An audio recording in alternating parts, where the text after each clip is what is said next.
Hey, welcome to 1 Minute Excel. Tonight we're going to look at an HLookup match formula. I recommend watching the video I did on the HLookup ahead of this. What we're going to look at today is going to be a customization you can add to the HLookup formula. It'll speed up things down the line.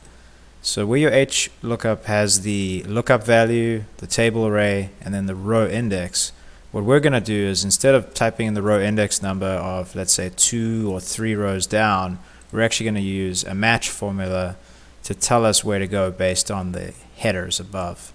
It'll make more sense when we do an example, so let's kick that off. So firstly, we're going to say equals HLookup, open parentheses. In this case, let's select the student names for the example. I'm going to hit F4 3 times to lock the column as we move around. Then we say comma, and now let's select the range of data. In this case, it's the student names, scores, and symbols. Select the range, hit F4 once, that'll lock the range permanently.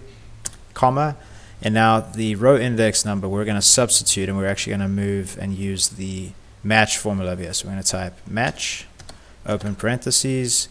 What do we want to look up? In this case, we want to look up score, which is in the header here. I'm going to hit F4 twice. That'll lock the row, but it'll allow us to move over columns as we copy the formula down.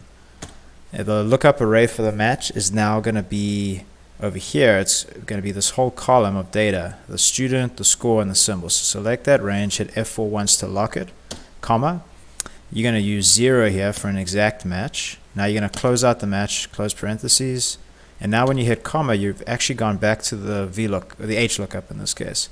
And now for the range lookup, again, you're going to say false. I use 0, but you can type false as well, and close parentheses, hit enter. That's the score, and now we can copy the formula across for score and symbol. And you can see score and symbols show up, and that's a HLookup match formula.